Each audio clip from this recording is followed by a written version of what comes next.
Akyatugoberera wonna wuli webale nnyo webale ddala tugenda kumalayo ensonga zino ez'eggwanga etibwa Amerika kubanga bikyali biwanvu era nga bikyagenda maaso n'okuleka nti ojja essaawa esoose eddakiika esoosa lesi nkubuulidde nti abasajja abayitibwa Abamerika mu ngeri ey'okwaniza pulezidenti waabwe Omugya babwatudde mizero y'amaanyi ddala edduse mayiro 142 mu ddakiika 22 ne baboggola ne bakanga Abamerika n'enkubulira nti Kamala yamaze okulabika nti akonsidinga abwatyo bwakikoze nenno kankujjukize bannaffe ba Pure Herbs Clinic bagamba nti bajjanjabisa eddagala ly'obutonde bagamba nti omwami nga okwesako enkula ekwezanyiikiriza n'onafuwa wagazwa prostate omusulo gujja bwe gwesiba ofiisa kumukumu naddala mu budde obw'ekiro olina obuuka mu kawago bakuledde eccupa eya prostate herb ku mitwalo 4.5 prostate herb mitwalo 4.5 okuva bannaffe ba Pure Herbs Clinic ogenda kugifuna bannaffe batawanzi ba ulcers ofuna ekikeeto omuli omu lubuto tofuluma bulungi genda ofune ulcer herbs ku mitwalo 4.5 atawanzi ba infections olumwa mu ndira ofuluma amazzi agalimu olusu osanyalala olumwa omugongo bakujjanjaba ku mitwalo 4.5 zokka. Pure Herbs bali wali ekyebando Central emabega wa Butaba supermarket kati bagamba nti bakubireko baleete eddagala wonna wooli oba ogende ku ddwaliro bali ku 075 298 244 aba Pure Herbs bali ku 075 298 244 ojja kubafuna bulungi oba okube ku noti 767 31 8219 noti 767 31 8219 ate nno aba Haramain Tours and Travel bakujjukiza nti bali wali nakasiro okuliraana Steel and Tube bategeeza bannayuganda n'amabanda yagadde okufulumako okugenda ebula eggwanga okulambula abaagala okukolawo mula n'ehijja nti mubeekwate aba Haramain Tours and Travel bagamba nti balina abakozi abamanyi okulabirira obulungi abalambuzi n'abalamazi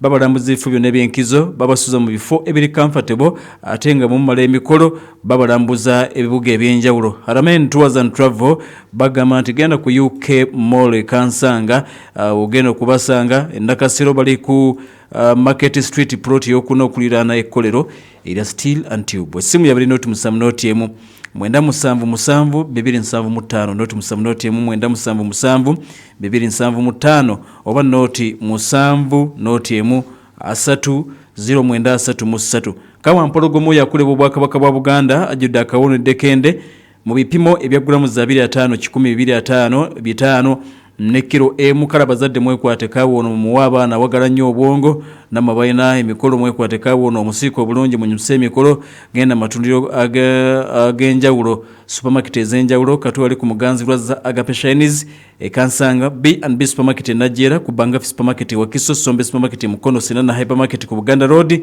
ne ku Quality supermarket ekitende Kintu and Sons retail shop ebuloba nawo webali ojja kuba ku noti 7 noti 3 mukaga 257 noti 3 noti 7 noti 3 mukaga 257 noti 3 oba noti 784 ana musatu 2214 Magomba Herbal Clinic abagamba nti omuntu bagumawuzemu myaka 5 olumizibwa mugongo ina girls of accident wamenye kabako yunga ati waterera bulungi genda bakufuru bakole ku wazimba mu nyingo ekizige ekigendo kuyama ko kuterera wekiri bagabana ebitanda paka wowona basange ku nkulu ngeya kabaka ku ngalabi aba Magomba Herbal Clinic obafuna ngo bakubidde ku noti 7 noti emu 95 noti nkaga mu 5 noti 7 noti emu 95 noti nkaga mu 5 atenga Moods Management Services wali ebukote zimbe bakiyita Kamule bagamba nti bazze kujja ko Sweso opangisa gwe munaffe akoyo kuguba n'abapangiso n'ekizimbe kya apartment bakedi batuukirire bajja kulabika nti munnange bakuyambako okubanjizo zifune nga zawamu ate nga zijjidde mu budde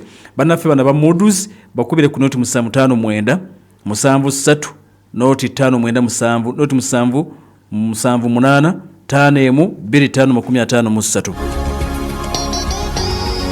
tugenda kuba tweyongera yakadde kano kennyini tulabe biri bitya okwetola ensi yonna naye nga akalulu bwe katubwe katambudde. Donald Trump ye mukulembeze namba 47 eggwanga America. It is confirmed over. Kati amole ge tujja munda mu ggwanga lya Russia newankubadde nga akalulu k'eggwanga erya America kakomekerezeddwa era nga abakulembeze abawerako bwe batyo bagenze maaso n'okulabika nti oboolyawo boozayozezza kawandwa ebigambo Donald J. Trump okuddamu n'afuuka omukulembeze w'eggwanga erya America getufuna okuva e Russia. Omwogezi wa gavumenti y'eggwanga erya Russia gwe bayita Dmitry Peskov ab'amawulire babadde bamubuuza nti owaayi obubaka bugenda kujja ddi okuva eri kabwejungira Vladimirovich Putin ku nsonga ez'okuyozaayoza kawandwa ebigambo Donald J. Trump n'agamba seesuubira nti ajja kumwozaayoza. Ategeezezza nti eggwanga tetulyagala. Talumye mu bigambo Dmitry Peskov agambye nti abo balabe baffe tetusuubidde nti oba wanaabawo okumwozaayoza.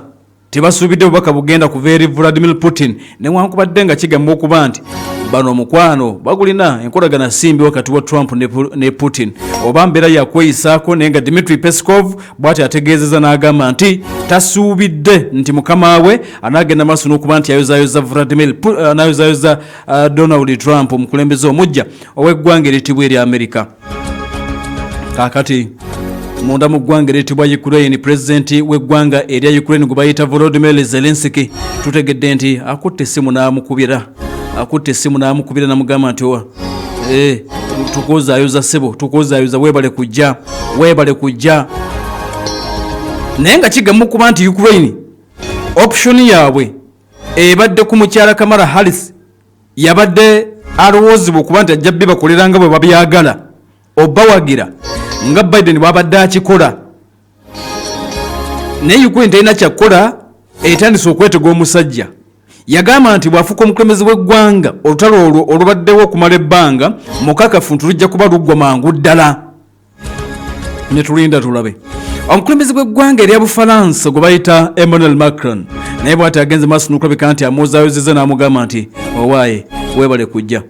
Naye katumalirize Ukraine tutegedde nti omukulembeze w'eggwanga lya America aliwo kaakati gwe bayita Joseph Robinette Biden Jr. amaze okulagira wabeerewo last minute aid egenda eri Ukraine mangu ddala ng'essajja terinayingira. Okutya bwe kuli kuukuno nti ensimbi zino zibadde zigenda maaso n'okuva mu America zigenda eri Ukraine ne mawanga amalala ag'omukago ogwa NATO. Mwami Trump tabikkiririzaamu nnyo. Mwami Trump agamba nti America espendinga nnyo ssente ku bintu ebitagikolera ebitagigasa. Kaera basuubidde nti obuyambi ne bwe bunaaba busigaddewo buyinza okubeera obutono obujja okugenda eri Ukraine.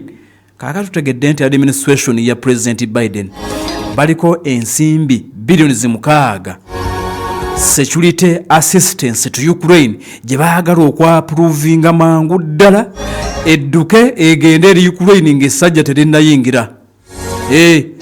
Nti Biden baagala amaze okukola last minute order nga tannafuluma White House billions 6 military assistance zigende eri eggwanga eritibwa Ukraine kubanga essajja lijja. Linzo zisanga nga tezinnagenda ne likwata ekisawo ne ganzi zino tezirina bwe gye ziraga. Kati ku Ukraine bwe bitu bwebiri.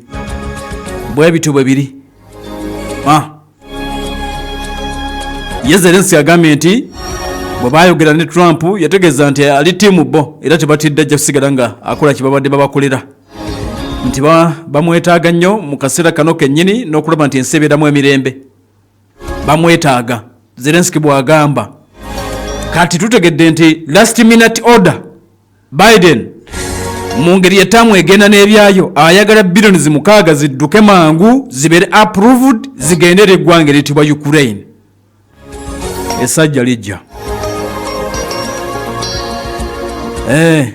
Nga bwe tukyagenda maaso n'okulabika nti tubitegeera ataddeko ekkula eri omuntu wa bulijjo weebale nnyo weebale ddala. Kakati bagambye nti abakulembeze abawerako of course babadde bakyagenda maaso n'okwozaayoza Donald J. Trump.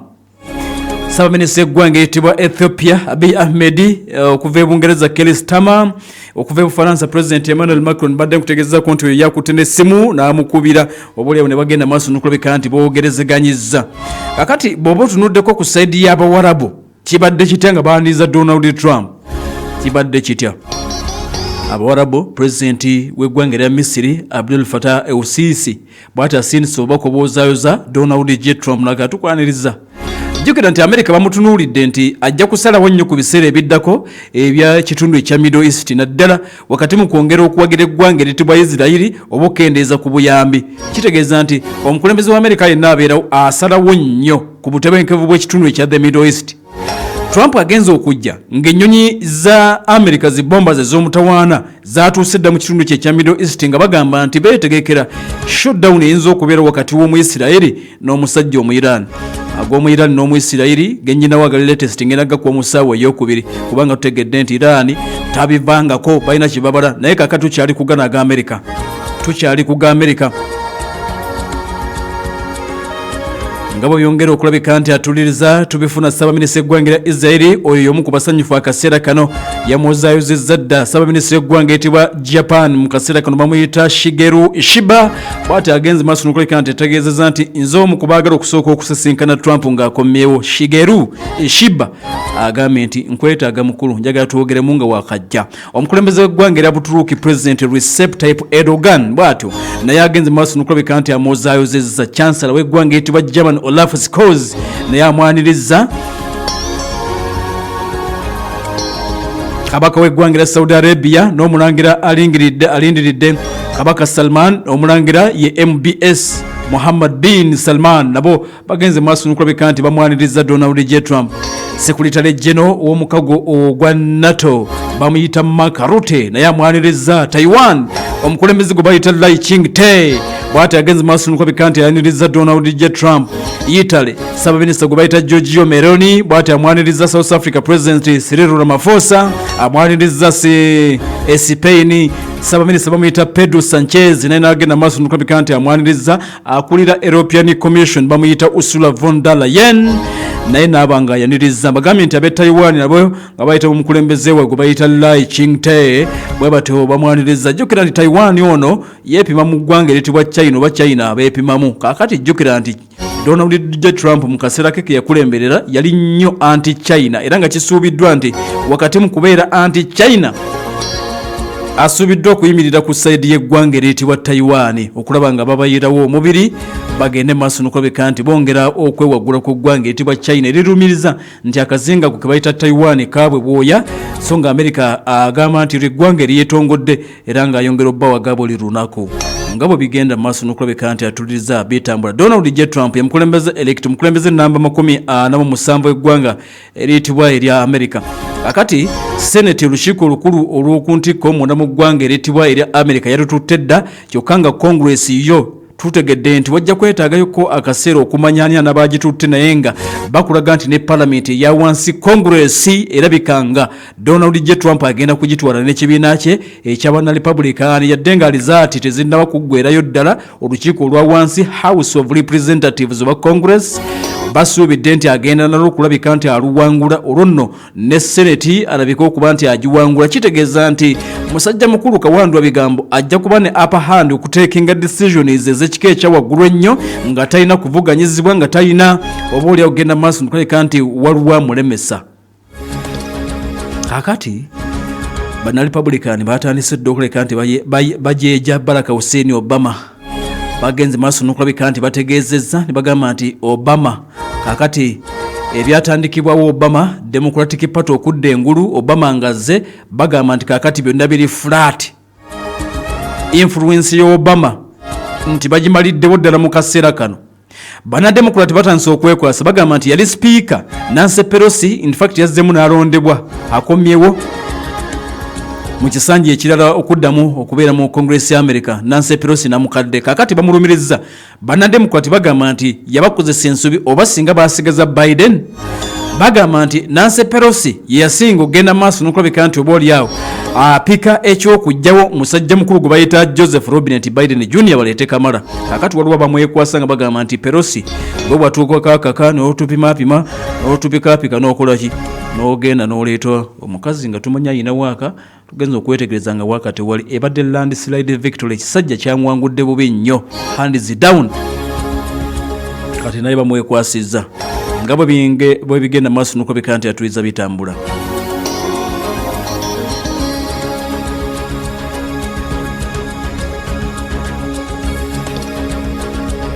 Bwebityo bwebiri wena aliwolinga ogoberera Pale FM ekulera omuntu wa bulijjo yenze OMUKUGU LUKUNGU NUHU bikutuusaako byonna akaseera kano. Kakati ojja kukkirizanga sinnabaate kwolekeza ssaawa ya 2 ogenda kukkiriza nkujjukize bannaffe abo ab'eggonero ery'omugongo abazze okuleka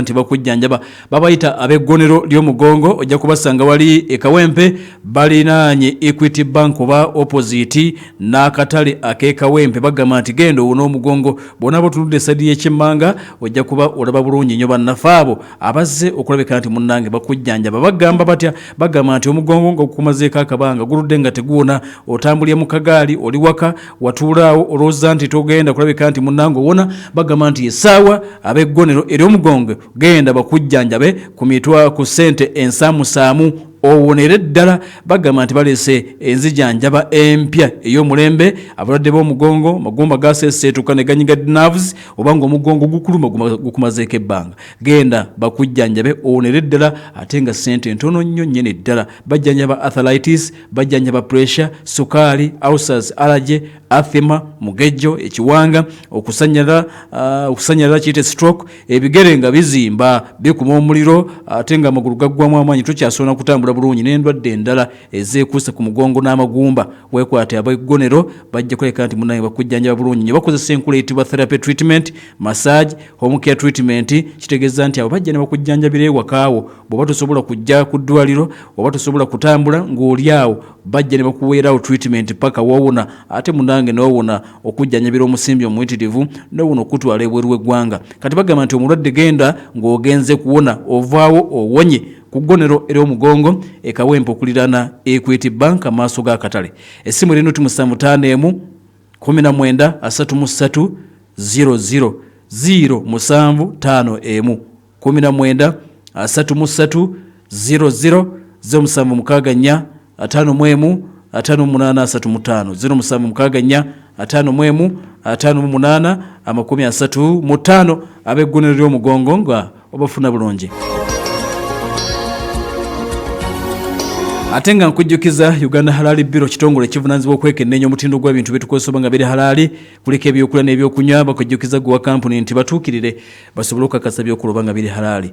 Jangu ku Sapuluka Road watandikira ploti Tuderi Gardens era bagamba nti kozesa ebyo ebikakasiddwa nti biri halali. Kebera kyogula olaba nga kiriko akabonero ka Uganda Halali Bureau keetoloovu munda mulimu ekigambo halali kiri mu lulimi Luwarabu. Essimu ya Uganda Halali Bureau eri noti 7 58 52 noti 11 oba okube ku noti 4 4 233 ate nga Newman's Snacks bagamba nti ze snacks ez'omulembe zibakuleetedde empomo okuzaama ziri wabatono abakulu ezagonje bumonde entungo bagi emberenge ez'amagula ebinyeebwa daddies saaka kabisi kembidde kale n'ab'emikolo ab'amakampuni saako namwe abawaka n'ab'amasomero namwe ab'ofiisi mweyone ebyokulya bya Newman's Snacks. Osujja genda mu dduuka lyonna oba supermarket ekuli okumpi wekampala naawe omusuubuzi genda ku Active Arcade oba okube ku noti 7 noti 1 92 17 noti 3 noti 3 bannaffe abo aba Newman's Snacks bakoledde snacks ez'omulembe ojja kuba atuliza bafuna bulungi nnyo. Bwe tukomawo essaawa ya 2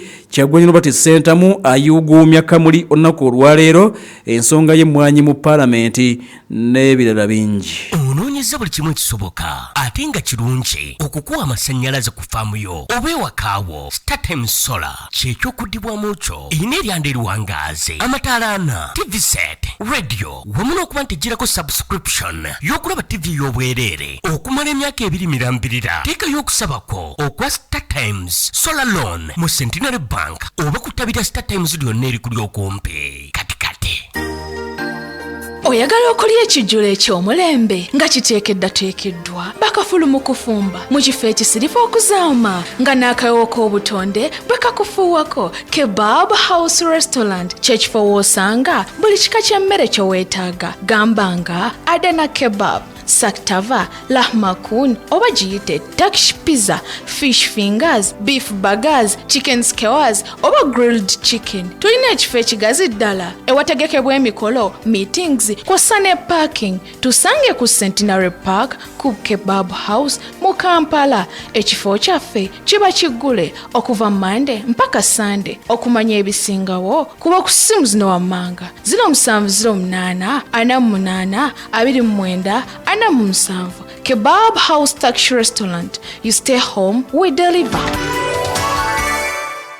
Uganda sawa ya kuleta fire ngetabangawo. Uganda Cranes yakutunka n'eggwanga lya South Africa ng'ennaku z'omwezi 15 Novemba 2024 mu kisaawe e Nambole. Kino kye kiseera anti oluwangula lumuroka nga tuli mu AFCON 2025 e Morocco. Kati downloadinga Momo app oba onyige *165 *2# okufuna tiketi esaliddwako emitwalo 2 eri abo abanaakeera. Ate tiketi ezaba ordinary ku mitwalo 2 n'ekitundu. Nga buli tiketi gy'ogula ne MTN Momo ejjirako olugendo lwa train lwa bwereere olukutuusa e Nambole. Nga train eno yakutusomba ku ssaawa 7, ku ssaawa 8 ne ku ssaawa 9. Anti MTN egabudde. Ate mwe abanaasasula cash tiketi yaba ordinary ya mitwalo 3, VIP emitwalo 5 ate platinum ku mitwalo 15. Uganda Cranes Fire, MTN Fire, byonna nga bikutuusibwako MTN abakwata ekisooka mu kuwagira Uganda Cranes nga tuli wamu tetuyimirizika. MTN. Omuzadde olina omuyizi eyamaze sini ey'okuna oba ey'omukaaga oba P7 ali mu vacation, omukisa guguno tokkiriza mwana wo kutaaya ya mulumulono. Muleete ku Apple Skills Institute tuleeseewo short course program ey'abaana bali mu vacation asobola okuba nga abangulwa mu bintu eby'enjawulo. Omwana yagala okuyiga okukwata kamera, okukwata video, okweditinga bifaananyi. Abaana bagala okuyiga computer, abagala okuyiga okuzannya film, abagala okuyiga okubeera ba presenter ba TV ab'enjawulo, abaana abagala okuyiga okukola obulango bwa radio ne TV. Omwana kyasoma kyakwatako emitwalo 25 gyokka okumala omwezi mulamba ate nga tumuwa ne certificate. Essimu 0754 225 0754 225.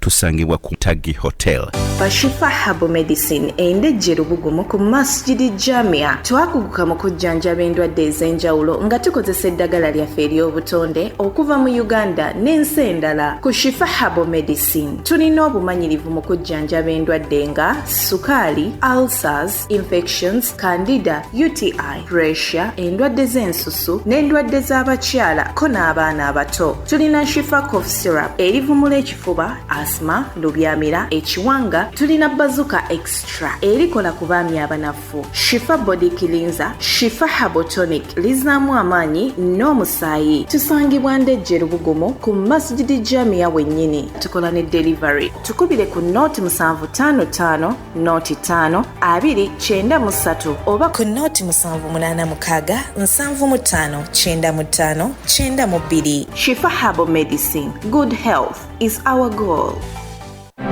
Kankwanjulire Mende Kalema Memorial Secondary School somero lya dene boarding bawala n'abalenzi nga lisomesa eddiini n'ebyensi. Ku Mende Kalema Memorial Secondary School omwana asomesebwa bakugubeerere ekifo kigazi ddala nga waliwo n'ebisaawe nga kwotadde n'ennimiro abaana mwe basomera eby'obulimi. Bafa ku bitone by'abaana omuli omupiira, volleyball, netball n'ebitone ebirala bingi okuteekako okubayigiriza eby'emikono ne kompyuta. Bagaba ne basale. Leeta omwana omuwandiise katikati. Essomero lisangibwa kilometers 10 okuva ku mayiro 13 ku Hoima Road oba kilometers 8 okuva mu tawuni y'e Matugga. Okumanya ebisingawo bakubire ku 0704 88 99 65 ne 0781 Gaga every day with MTN. Hit *100*0# or use the My MTN app to load your favorite Gaga data bundle. Together, we're unstoppable. MTN.